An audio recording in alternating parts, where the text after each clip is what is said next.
2021학번 최재현이요. 일단 이게 제목이 AWS 보안 인프라라고 되어 있긴 한데 AWS라기보다 그냥 클라우드라고 봐주시면 될 것 같아요. 그래서 네, 각자 못 찾았고요. 바로 클라우드 설명부터 들어갈게요. 일단 클라우드는 뭐냐라고 물어보시면 일단 이 5가지 요건이 충족되는 것들이 클라우드라고 볼 수 있습니다. 이 5가지 요건은 이제 리스트에서 정의한 클라우드 요건인데 이제 주문형 셀프 서비스, 이제 사용자가 원하는 어떤 서비스를 골라서 그것들을 설정할 수 있고, 광범위 네트워크 접근은 이제 어디서든 접근할 수 있는 형식으로 네트워크가 설정이 되어 있고, 빠른 탄력성 같은 경우에는 이제 클라우드 서비스 중에 그런 게 있어요. 그 어떤 특정 시간대에는 이제 리소스 트래픽이 이제 엄청나게 많이 몰리다가 또 어떤 시간대에는 리소스 이제 트래픽들이 별로 들어오지 않아서 이 시간대에만 리소스들을 좀 늘려가지고 많은 트래픽들을 받을 수 있게 만들고, 또 다른 시간대에 가면은 이제 트래픽들을 줄여서 리소스를 줄여서 이제 트래픽들을 조금만 받아도 상관없을 수 있게 만들 수 있게, 그렇게 돼서 이제 비용 절감을 할 수 있는 이런 빠른 탄력성이 가능하고, 이제 리소스 풀링 같은 경우에 뭐 똑같이 이제 리소스들을 저희가 뭐 정의할 수 있도록 만들고, 이제 측정된 서비스 같은 경우에는 결국 그거죠. 저희가 클라우드 서비스의 가장 큰 장점은 이제 사용한 만큼만 이제 저희가 돈을 다 받는다 이거죠. 이제 온프레미스 같은 경우에는 저희가 일반적으로 그거를 설치할 때 엄청나게 많은 비용을 사용하게 되는데, 일단 처음 접근 자체가 이제 조금만 사용하게 되면 조금만 돈을 받기 때문에 그런 접근성이 좋다라고 말할 수 있습니다.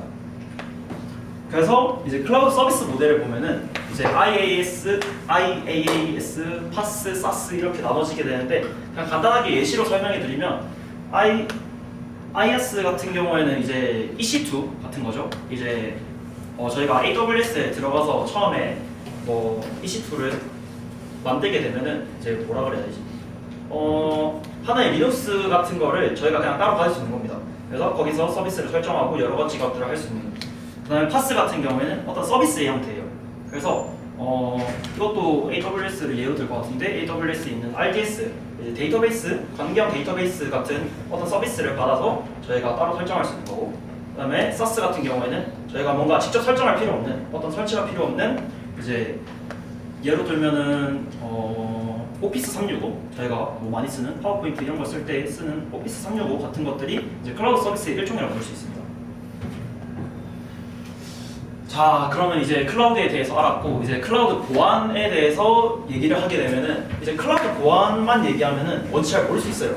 그래서 그 기본 원래 일반적인 레거시 환경에서의 보안과 클라우드 환경에서의 보안을 조금 간단하게 몇 개만 찝어서 설명드리면, 이제 계층 방어 형태와 사용자 인증 및 권한 제어라는 보안 방식이 있어요. 그래서 뭐라고 설명드려야 되냐면, 이제 그 계층 방어 형태 같은 경우에는 들어오는 것들에 대해서 이제 문제가 생기는 건데, 이제 클라우드 환경 같은 경우에는 그 사용자, 그 접근하는 사용자 자체에 대해서 어떤 권한들을 제어하는 것들로 볼 수 있고, 그다음에 제일 이제 큰 관점에서 이제 보안에서 가장 크게 봐야 될 부분은 이제 이 자원의 접점에 대해서인데, 이제 레거시 환경 같은 경우에는 저희가 들어갈 공간이 하나밖에 없어요. 보통 이제 하나로 크게 묶어져 있기 때문에 하나의 어떤 이제 들어갈 공간이 하나밖에 없다면 다중 결정이 됩니다. 클라우드 환경 같은 경우는. 그래서 저희가 들어갈 수 있는 공간이 여러 개가 되기 때문에 이제 공격 포인트가 많아지게 되는 거죠. 보안 환경에서. 그렇기 때문에 인프라도 굉장히 복잡해지고, 그렇다면 보안도 점점 어려워질 수 있는 겁니다. 그래서 이제 저희가 아까 보여드렸던 것 중에, 사용자 인증 및 권한 제어, 이쪽을 이제 클라우드 보안에서 주로 신경을 쓰게 되는데, 그렇게 되면 이제 보안 인프라를 구축할 때 뭐를 신경 써야 되게 되냐면 랜딩 존을 먼저 구축합니다. 이 랜딩 존이란 뭐냐면 이제 잘 설계된 다중 계정이라고 합니다. 이제 보통 이제 클라우드 서비스에서 보통 일반적으로는 저희가 그냥 싱글 어카운트만 가지고도 웬만한 것들이 다 구현돼요. 그런데 이제 이 다중 계정 같은 경우에는 어떤 때 가냐면, 이제 이 랜딩존을 구성하기 전에 이제 원래 싱글 어카운트로 뭔가를 구성을 하다가 이제 싱글 어카운트만으로 이 인프라가 감당이 안 될 때가 있어요. 그게 언제부터냐면, 이게 AWS 같은 경우에는 그 VPC 설정이 한 계정당 5개까지 되거든요. 근데 이 VPC 네트워크 설정이, 이 VPC는 네트워크입니다. 어떻게 그냥 간단하게 설명하면 네트워크예요. 이 네트워크 설정이 5개 이상을 넘어가서 뭔가를 해야 될 때가 있어요. 그렇게 되면 그때부터 멀티 어카운트로 넘어가게 되는데 이제 이 랜딩 존이라는 거는 잘 설계된 다중계죠. 이제 결국에 이 네트워크에 접근할 필요가 없는 어카운트들이 있을 수 있어요. 그러면은 이 어카운트는 여기 네트워크만 접근해야 되고 이 어카운트는 여기에만 접근해야 되고 이런 것들을 미리미리 설계를 해둡니다. 그러고 나서 이제 저희는 서비스를 생각을 해야 되는 거예요. 그렇게 돼서 여기 간단하게 보시면 여기 매니지먼트 어카운트가 있고 여기 로그 아카이브, 어딧, 그 다음에 프로비전 어카운트가 있는데 이제 매니지먼트 어카운트에서 여기 어딧 어카운트랑 프로비전 어카운트를 관리를 하는 형식을 볼 수 있고 그 다음에 이렇게 여기 안에 있는 서비스들도 다 다르게 있습니다. 그래서 매니지먼트 어카운트에 들어가는 서비스들이 뭐 컨트롤 타워나 클라우드 포메이션 이런 것도 들어갈 수 있고 이런 걸 이제 말해도 설명을 따로 해야 되니까 그냥 넘어가겠습니다. 서비스들에 대한 설명은 그냥 안 할게요. 그래서 이런 서비스들을 구축하고 나중에 이제 어카운트들이 어떻게 가야 되냐면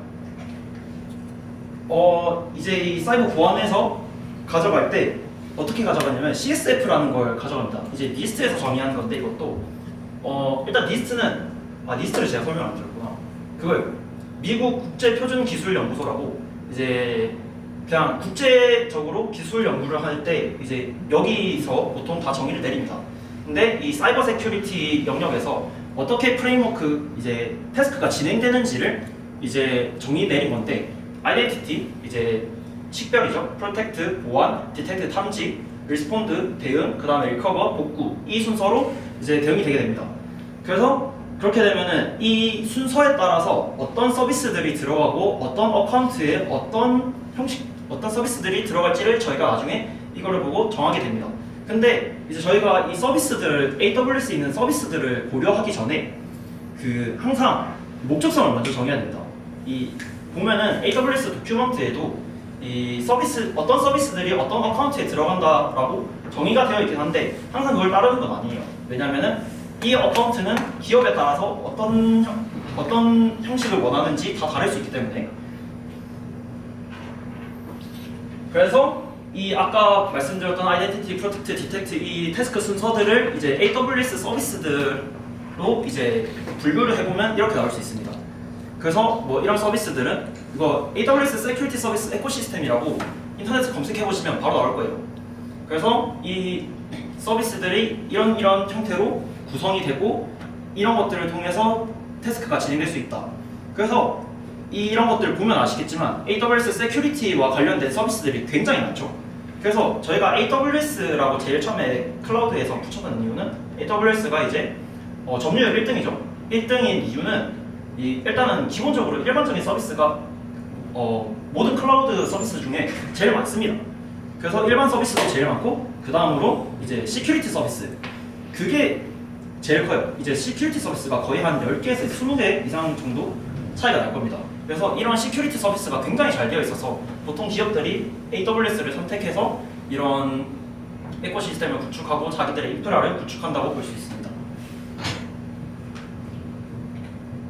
그래서 결국에 이제 아까 말씀드린 것처럼 이제 클라우드 보안 아키텍처를 이제 이러한 과정을 통해서 목적성을 어카운트 랜딩 존을 구성하고 이러한 서비스들을 연결해서 구성하게 되는데 이렇게 되면 아키텍처 설계 프로세스라는 게 있어요. 이거는 제가 레퍼런스를 이거를 마지막에 넣어놨어야 했는데 그거를 출처를 안 남겨놔가지고 그거는 요청하면 제가 나눠드리겠습니다. 그래서 필요한 보안 및 컴플라이언스 요구사항들을 식별하고 클라우드 서비스 제공, 그다음에 아키텍처 정의, 그래서 보안 제어 평가, 제어에 대한 경찰 식별, 제어를 위한 설계 및 구현, 지속적인 반복. 결국에 이 과정들을 계속해서 반복해주면서 보안 인프라를 구축한다고 보시면 돼요. 그래서 근데 이 과정들에 대해서는 제가 뭔가 설명해드리기가 어려운 게 일단은 법적인 그것들이 너무 많아요. 그래서 거버넌스라든지 이제 컴플라이언스에 대한 것도 말씀드리면 너무 어렵고 그 다음에 전자금융감독기준법에 따라서 뭔가 해야 되는 게 너무 많아서 이런 클라우드 서비스 요즘에 뭐 보안 관련해서 업계가 좀 이제 사람이 많이 부족하다라고 하는데 공부해 보시면은 어렵긴 한데 직장 구하기 쉽다고 하더라고요. 공부해 보세요. 괜찮대요. 이거 어쨌든 자 그래서 이제 아까 이제 보안 인프라를 계속해서 구축하고 막 이런 것들이 나왔는데 이제 그럼 제로 트러스트는 뭐냐? 제로 트러스트는 이제 네트워크가 항상 침해되어 있다고 가정하고 보호해야 할 데이터 및 컴퓨팅 서비스 등에 대한 접근 요구에 대해 정확하고 최소한의 권리만을 부여하는 아이디어 및 개념의 모음이라고 합니다. 그래서 제로 트러스트는 어떤 한 기술이 아니에요. 그래서 이 뭔가 이 제로 트러스트를 적용할 때는 보안 인프라가 구축된 상황에서 점점 더 이제 제로 트러스트를 적용해 나가야 되는데 단적인 예를 들면은 저희가 요즘에 재택근무 많이 하시잖아요. 그 요즘 기업들에서 재택근무로 하는데 일반적으로는 그 기업 내의 어떤 데이터 서비스에 대해서 사내망에서만 접근할 수 있어야 됩니다. 그런데 이제 그렇게 되면은 사내망에서만 접근할 수 있게 되면은 뭔가 그 집에서 놀고 있다가 일이 터졌어요. 그러면 회사로 뛰어가야 됩니다. 그런 것들을 이제 제로 트러스트는 이제 최소한의 권리만을 주고 어떤 네트워크에 대한 서비스를 얻을 수 있기 때문에 단순히 이제 보안이 빡빡해진다가 아니고 재택근무를 할 때도 내가 이 정도의 서비스와 권한만 있으면 되니까 이런 것들을 부여받고 집에서도 일을 할 수 있다 라는 개념으로도 접근할 수가 있어요. 그래서 이제 이 제로 트러스트 같은 경우에는 보통 일반적인 네트워크 서비스에서는 이제 일반적인 기업의 네트워크에서는 일단 들어오면 끝이에요. 일단 여기에 어떤 서비스 어떤 사람이 네트워크에 접근해서 한 기기에 접속하고 나면은 다른 모든 기업 내의 어떤 서비스들을 접근을 할 수가 있습니다. 그런데 제로 트러스트 같은 경우에는 들어왔지만 그 사람에 대해서 아직 신원 확별이 됐다고 생각하지 않기 때문에 다른 서비스에 대해 접근할 때도 그 사람이 그 정도의 권한을 가는지 확인하고 그렇게 돼서 이제 좀 더 다양한 이제 시나리오에 대해서 생각할 수 있죠. 그래서 이 제로 트러스트에 대한 시나리오와 가이드라인이 3가지 정도가 있는데 일단 첫 번째로 이제 있습니다. 뭐였지? 잠시만요. 공급망. 공급망에 대한 그게 있습니다. 이게 그 예전에 보안 사고 중에 하나가 있었는데 뭐였지? 보통 저희가 그냥 간단하게 생각하면은 저희가 JDK를 저희가 설치해서 쓰다라고 가정을 하면은 JDK를 쓰다가 뭔가 업데이트가 새로 생기면 저희가 업데이트된 걸 다운받아서 새로 업데이트해서 할 건데 이제 그 상황에 대해서 어떤 다른 악의적인 사용자가 그 업데이트 파일에다가 악의적 코드를 넣어놨어요.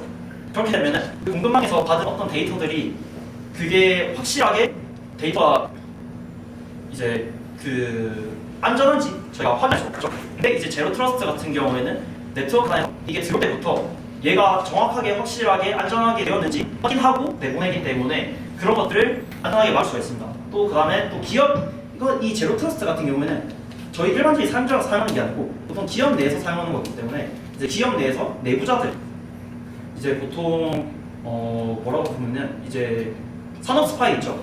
산업 스파이가 어떤 내부 자료를 가지고 중국에 파문을 했어요. 그러면은 이 내부 자료에 접근하려고 할 때부터 일단 그 사람들은 고역을 받게 될 겁니다. 제로 트러스트가 적용이 되어 있다면.